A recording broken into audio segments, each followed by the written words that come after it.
kabar Wokito Galo? Selamat berjumpa kembali dalam program berita seputar iNews Sumsel.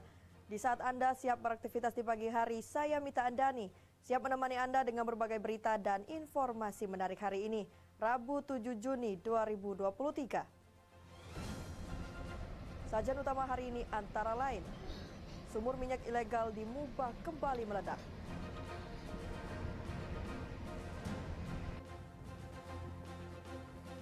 Pelapor kasus gratifikasi protes dijadikan tersangka. Terkait apa?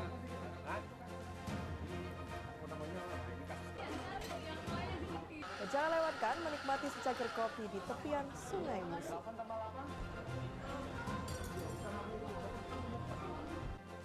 Pemirsa, inilah seputar iNews Sumsel selengkapnya.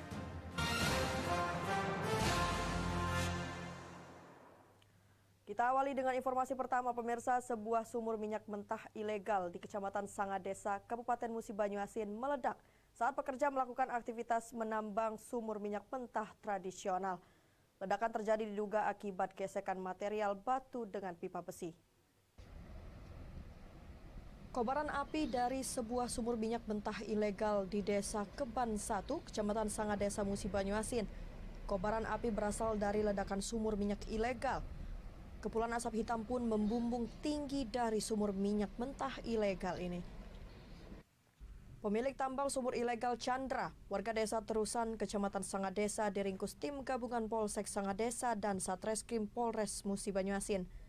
Beruntung tidak ada korban jiwa dalam peristiwa ini. Dari lokasi, polisi menyita sejumlah perlengkapan pengelolaan tambang sebagai barang bukti. Hingga saat ini tim gabungan masih berjibaku memadamkan kobaran api dari salah satu sumur minyak mentah ilegal di Desa Keban 1. Diduga aktivitas pengeboran sumur minyak mentah yang meledak merupakan ulah pelaku yang nekat mengebor sumur dengan sembunyi-sembunyi. Dari sumur tuh lah. Dari sumur. Batu tuh guys, mungkin. Dugaan sementara ledakan sumur minyak ilegal terjadi akibat hantaman gas yang keluar dari dalam sumur. Ada gesekan dari batu, gas, minyak, lumpur, tanah, panas, ada percikan api di situ dan menyebabkan kebakaran. Proses. Ada korban jiwa, Pak? Tidak ada korban jiwa. Akibat perbuatannya, pelaku dijerat Undang-Undang Cipta Kerja dengan ancaman hukuman 6 tahun penjara dan denda 60 miliar rupiah. Dari Musi Banyuasin, Edi Lestari, iNews melaporkan. Ditahan dan ditetapkan sebagai tersangka kasus dugaan FEE proyek di Kabupaten Muratara tahun 2017. Tersangka Sisko blak-blakan ungkap kasus yang menjeratnya kepada media saat dilimpahkan penyidik Polda di Kejati, Sumatera Selatan. Tersangka memprotes telah dijadikan tersangka. Dikawal beberapa petugas Kejaksaan Tinggi Sumsel, tersangka Sisko mengenakan rompi khusus tahanan tipikor usai dilimpahkan penyidik Polda kepada Jaksa Kejati Sumsel Senin sore. Saat dikonfirmasi, tersangka Sisko memprotes penetapan dirinya sebagai tersangka. Sisko mengaku sebagai pihak pelapor hingga terungkapnya kasus dugaan pemerasan di Kabupaten Musirawas Utara tahun 2017, namun dilaporkan menerima FEE sebesar 50 juta rupiah.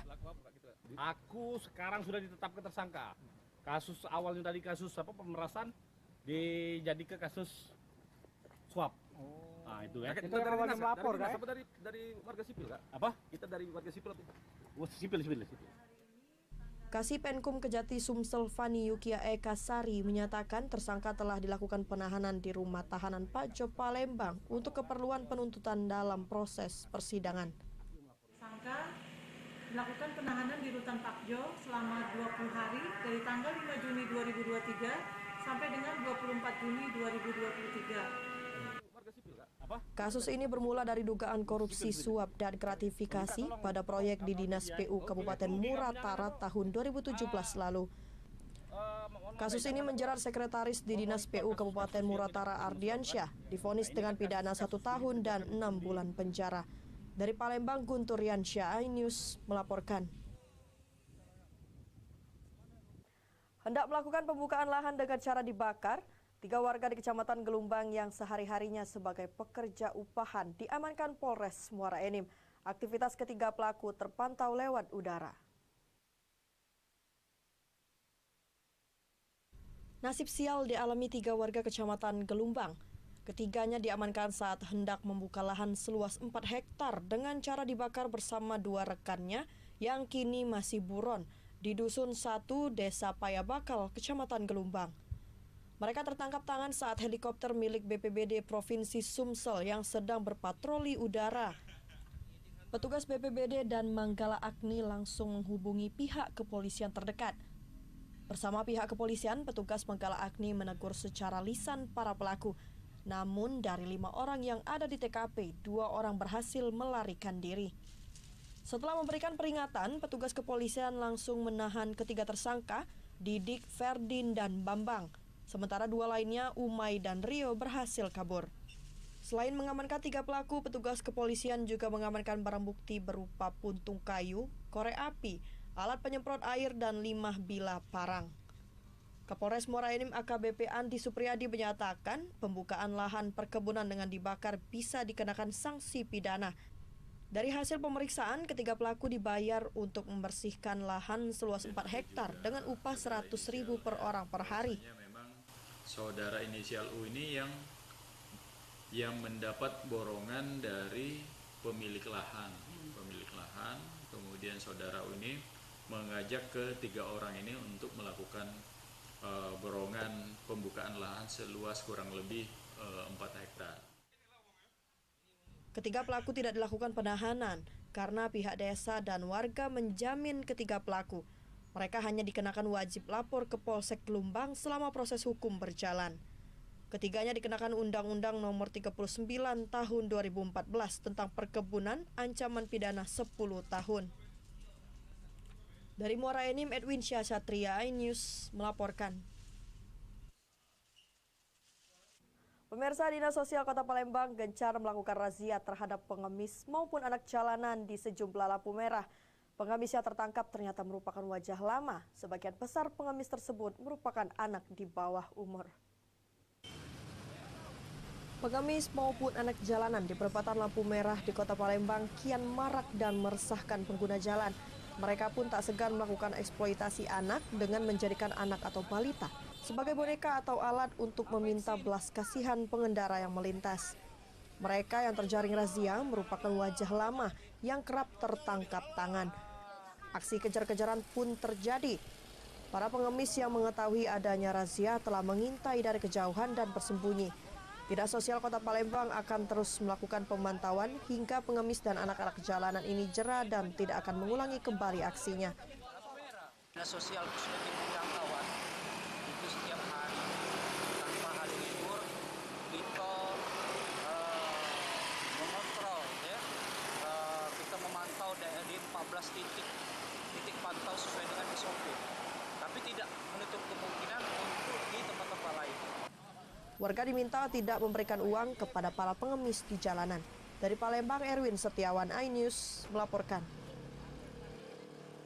Rapat paripurna DPRD Sumsel ke-64 berlangsung di Aula Kantor DPRD Sumsel dalam agenda penyampaian penjelasan Gubernur terhadap Raperda Pertanggungjawaban Pelaksanaan APBD Provinsi Sumatera Selatan tahun anggaran 2022 dengan status opini wajar tanpa pengecualian berturut-turut 9 kali.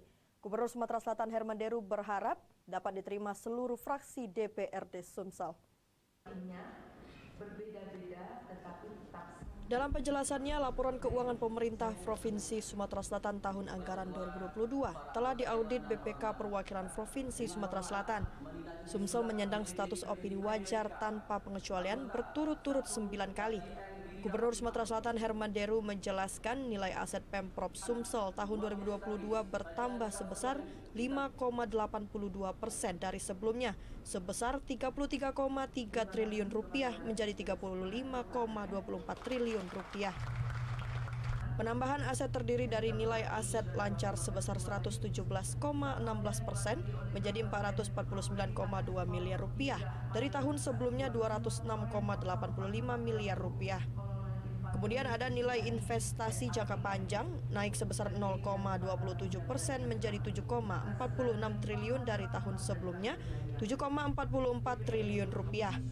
Selanjutnya ada nilai aset tetap setelah akumulasi penyusutan naik sebesar 6,4% menjadi 24,01 triliun dari tahun sebelumnya, 22,56 triliun. Usulan Raperda untuk pertanggungjawaban APBD 2022 yang sebelumnya sudah disampaikan dan sudah diaudit oleh BPK. Mudah-mudahan Dewan bisa membahasnya dan pada akhirnya menjadi Raperda. Ketua DPRD Sumatera Selatan RA Anita Noringhati menyatakan penjelasan gubernur akan dipelajari para wakil rakyat untuk agenda selanjutnya. Dan tanggapan oleh para anggota Dewan yang terhormat dalam bentuk pandangan umum dari fraksi-fraksi DPRD Provinsi Sumatera Selatan untuk memberikan kesempatan kepada fraksi-fraksi DPRD Provinsi Sumatera Selatan mempersiapkan tanggapan, pandangan, dan pendapatnya. Rapat paripurna selanjutnya diagendakan berlangsung pada Jumat 9 Juni 2023. Dari Palembang, Bambang Irawan, iNews melaporkan. Menikmati secangkir kopi di tepian Sungai Musi, kami hadirkan beritanya sesaat lagi.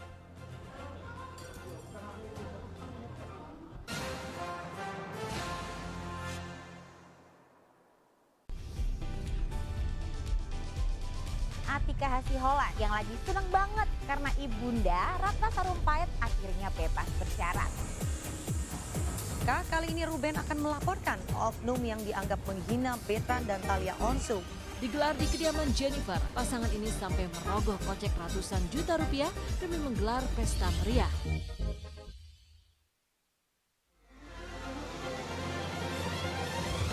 Tim gabungan kembali mengevakuasi korban kecelakaan bus Sriwijaya. Pemirsa, polisi akan mengumumkan hasil uji balistik penembakan gedung DPR. Pemirsa, razia minuman keras di Tangerang, Banten diwarnai kejar-kejaran polisi dan beberapa pemuda mabuk.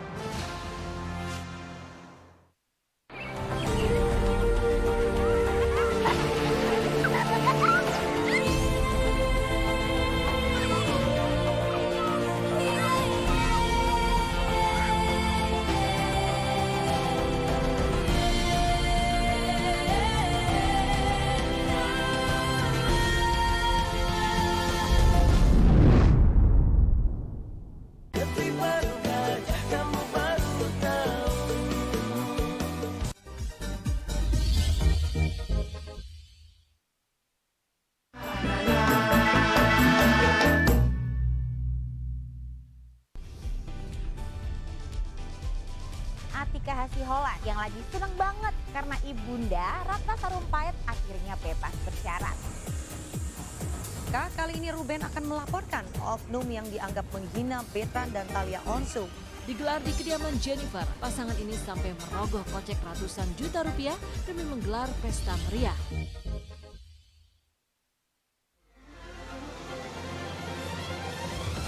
Tim gabungan kembali mengevakuasi korban kecelakaan bus Sriwijaya.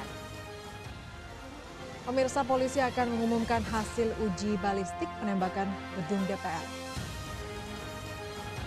Pemirsa, razia minuman keras di Tangerang, Banten diwarnai kejar-kejaran polisi dan beberapa pemuda mabuk.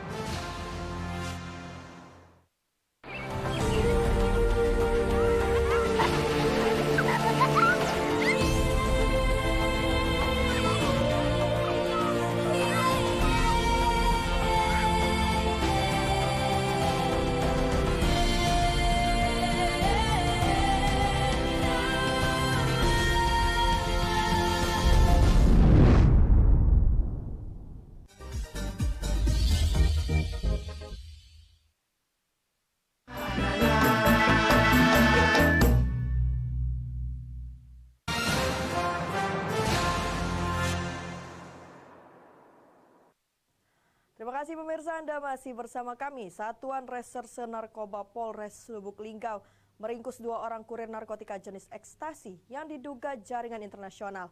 Dari 2 tersangka, polisi mengamankan 427 butir ekstasi berlogo Barcelona. Satuan Reserse Narkoba Polres Lubuk Linggau meringkus 2 kurir narkoba jenis ekstasi jaringan luar negeri. Kedua tersangka Firdaus warga Pasar Sorolangun, Kecamatan Rawas, Ulu Musi Rawas Utara, dan Gina Indrastutu warga Kelurahan Keputraan, Kecamatan Lubuk Linggau Barat 2, Kota Lubuk Linggau. Dari tangan kedua tersangka, polisi mengamankan 427 butir pil ekstasi dengan logo Barcelona. Selain itu, tim Satres Narkoba Polres Lubuk Linggau juga mengamankan seorang wanita bernama Indah Wara. Indah Wara diringkus polisi karena nekat menjebak mantan suaminya dengan menaruh narkoba jenis sabu seberat 0,40 gram dalam tas mantan suaminya lantaran sakit hati atau dendam. Polisi juga mengamankan 2 orang lelaki pengguna narkotika jenis sabu. Ini rata-rata ini langsung dari, kalau besarnya segini, ini langsung dari luar negeri. Nah, nanti begitu nyampe di pengedar di sini, ini digerus, terus dicampur paracetamol ataupun obat-obat lainnya. 1 butir bisa menjadi 3 apa 4 ekstasi. Para tersangka pengguna dan kurir sabu ini dijerat Undang-Undang Narkotika Nomor 35 Tahun 2009 dengan ancaman maksimal 5 tahun hingga 20 tahun penjara. Dari Lubuk Linggau, Faizal Agustiawan, iNews melaporkan. Sepeda motor milik seorang ibu rumah tangga di Palembang hilang dicuri 2 kawanan pelaku saat korban sedang berkunjung ke Posyandu yang tak jauh dari lokasi kejadian. Aksi pelaku terekam CCTV. Aksi pencurian motor milik Rifana 42 tahun, warga Jalan Kiai Merogan, Kecamatan Kertapati, Palembang, oleh 2 kawanan pelaku terekam CCTV. Dalam rekaman CCTV terlihat pelaku yang duduk di sepeda motor korban yang terparkir di depan penjual minuman es ini dengan santai merusak kunci kontak sepeda motor korban dengan kunci letter T. Dalam menjalankan aksinya, pelaku berpura-pura membeli minuman es bersama rekannya. Merasa kondisi aman, pelaku pun bergegas pergi membawa sepeda motor korban. Korban menyatakan dirinya baru mengetahui sepeda motor miliknya hilang setelah teman korban hendak meminjam sepeda motor miliknya yang terparkir tak jauh dari Posyandu. Itu masuk dari mana? Terus masuk dari arah belakang. Habis itu? Dia datang langsung duduk di puncak motor ibu itu langsung mesen es. Kawannya agak maju, kawan juga agak kurus. Langsung keluar gitu, Boy. Pencurian sepeda motor ini telah dilaporkan korban ke Polsek Kertapati, Palembang. Polisi masih memburu kedua pelaku yang telah teridentifikasi melalui rekaman CCTV. Dari Palembang, Muhammad David, iNews melaporkan. Pemirsa, program pengusaha muda brilian dari Bank BRI benar-benar wujud konkret pemberdayaan UMKM oleh perseroan. Hal ini dirasakan seorang pengusaha muda asal Palembang, Ian Muhazan, dengan bisnis kedai kopi di tepian Sungai Musi, Palembang. Program mentoring dan pendanaan dari BRI menjadi semangatnya untuk selalu mengembangkan usahanya. Kedai kopi Agam Pisan ini menjadi destinasi baru bagi pecinta kopi di Bumi Sriwijaya. Owner kedai kopi Agam Pisan, Ian Muhazan, ingin mengembangkan ekosistem sebagai energi baru di lantai 3 Pasar 16 Ilir, Palembang. Kedai ini hadir tak hanya mengandalkan kenikmatan kopi Sumsel, namun juga menikmati spot jembatan Ampera di tepian Sungai Musi, Palembang dengan hanya merogoh kocek belasan ribu saja. Ian sengaja mengandalkan kopi Sumatera Selatan seperti kopi Semendo dan Pagar Alam sebagai sumbangsihnya sebagai warga Sumatera Selatan. Puluhan pengunjung silih berganti menikmati kopi di tepian Sungai Musi ini mulai jam 7 pagi hingga 6 sore, menjadikan kedai kopi ini semakin berkembang dan dikenal masyarakat Palembang. Menurut Ian, keberhasilannya selama 8 bulan terakhir tak lepas dari keikutsertaannya pada program pengusaha muda brilian yang diluncurkan tahun lalu. BRI memberikan mentoring strategi, semangat dan ide-ide inovatif agar bisa bersaing dengan usaha lainnya. Tak hanya itu, BRI juga membantu pendanaan modal dan mengedukasi transaksi digital produk perbankan BRI sehingga membantu dalam pelayanan ke pelanggan.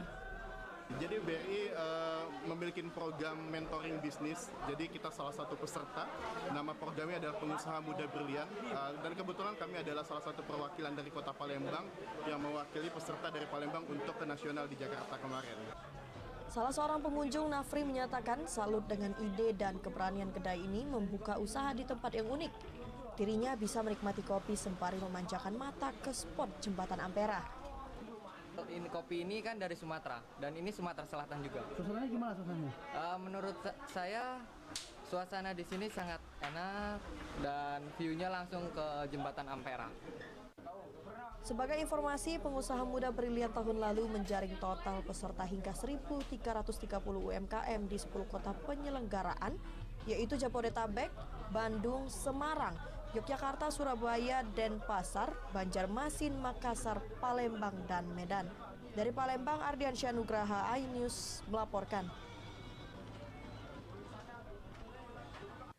Demikian sajian seputar iNews Sumsel hari ini. Terus saksikan program seputar iNews Sumsel setiap Senin hingga Rabu pukul 5.30 pagi waktu Indonesia Barat. Saya Mita Andani. Sampai jumpa.